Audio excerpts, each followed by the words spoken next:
I now call to order the February 7th, 2023 meeting of the New Caney School District Board of Trustees at 12 p.m. Let the minutes show that a quorum was present with all members in attendance, with Ms. Sharp and Ms. Tompkins absent. Please rise for the invocation be given by Mr. Mixon and remain standing for the Pledge of Allegiance and all that takes flag by Ms. Crippen. Ms. Crippen. Heavenly Father, we thank you for this day. We thank you for all the good that you have shown your staff to continue to give us guidance and wisdom as we make decisions for this district.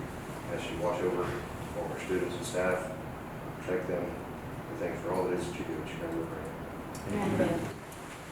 I pledge allegiance to the flag of the United States of America and to the republic for which it stands, one nation under God, indivisible, with liberty and justice for all. Honor the Texas flag. I pledge allegiance to thee, Texas, one state under God, one and indivisible.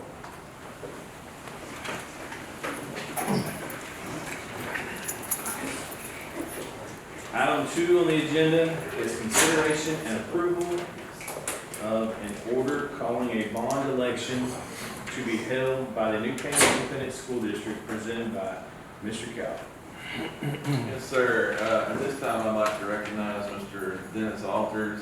He served on our bond steering committee as well as a few other people here in the room. So I want to thank them for their participation in that process. So, Mr. Alters, it's all yours. Appreciate it, and good afternoon. Thank you all for having us today. I am one of the representatives for the Bond Steering Committee. Bond Steering Committee was comprised of over 30 individuals, dedicated individuals within the district, taxpayers, parents, voters, and as well as staff members. It was comprised of every level of education, from elementary, middle school, high school, and as well as the CTE programs and our FFA programs.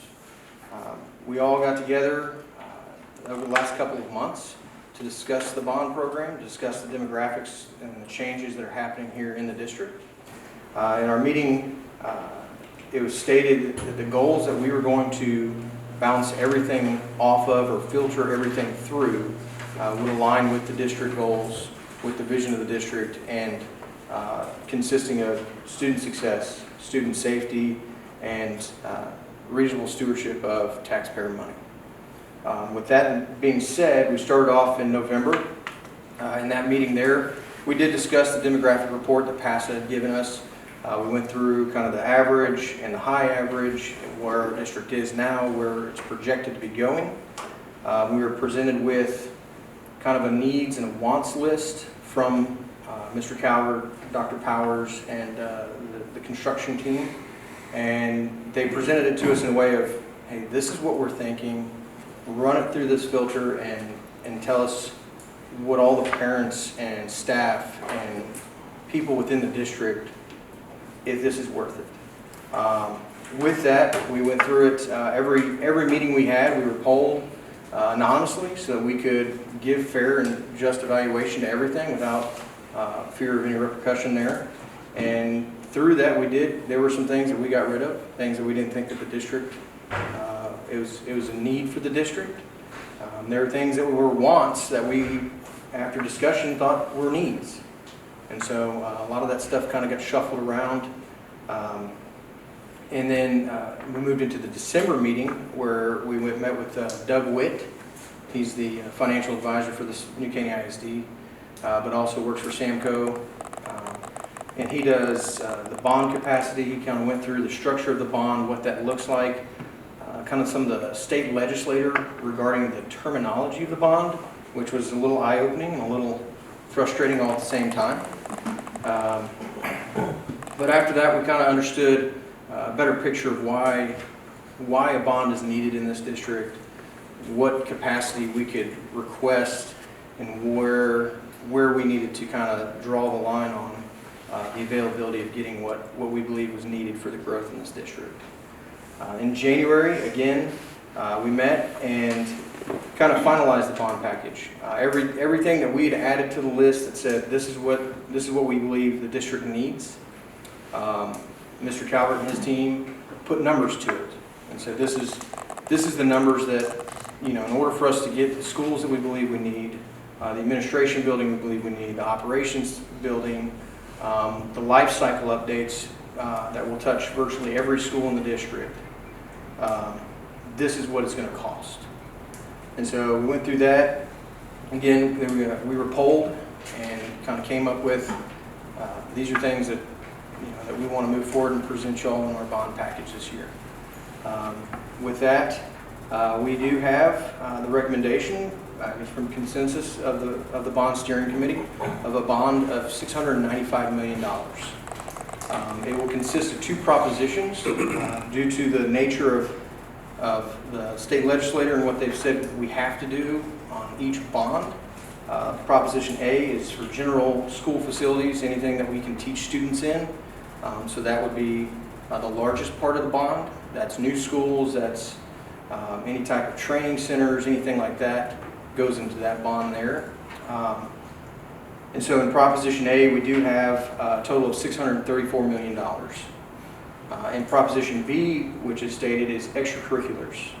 I think the state also uses other words there that just don't really fit it. They call it recreation. That's not really what we see extracurriculars as being. But that totals about $61 million. So those two propositions is what we're calling to be on the ballot. With those, it will add 6,000 extra seats. It's an expansion across all three comprehensive high schools to accommodate up to 2,500 students per campus, as well as rebuilds and upgrades to CTE and extracurricular facilities.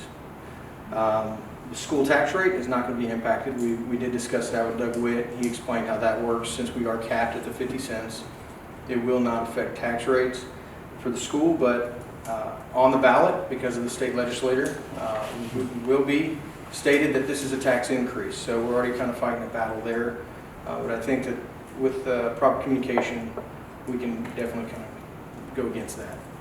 And then finally, like I said, it touches every campus, whether it's paint, roof, work in the building, redoing rooms, restructuring classrooms, redoing the annex for New Caney High School, Phase 2 for West Fork, the new schools, two new middle schools, and 2 brand new elementaries and a rebuild of New Caney Elementary. So it will really extend the life cycle of most every campus we have here in the district.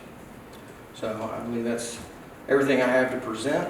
As a member of the board steering committee or bond steering committee, we look forward to coming to the board meetings and supporting this package as we kind of call for a vote. So thank you for your time. Thank you, sir. Are there any questions for the discussion? No, I just want to thank Mr. Calvert. I think this is a really great experience. I was here for the 2018 bond, but I feel like we've handled this so differently. I feel really confident with all the community feedback we got. So thank you to Dennis and the steering committee for putting in all those hours. Because as trustees of the public funds, we don't want to spend money on an election, go out there for something that we want to do. We want to make sure we have community buy-in. So thank you for making it easier for us to know that this is what the community wants after a very thorough review. Is there a motion? I move that the board adopt an order calling a bond election to be held by the New Caney Independent School Districts with Proposition A in the amount of $634 million and Proposition B in the amount of $61 million. Second. Second. There being no further discussion, the vote will be taken. All those in favor say aye. Aye. Opposed? The motion is approved. Item 3 on the agenda is consideration of approval of election agreements presented by Dr. Powers. This item just lets us enter into contract with the county to conduct the joint election in May. Questions? Have we identified if we will have an additional early voting location, or will it just be the... We're still researching that.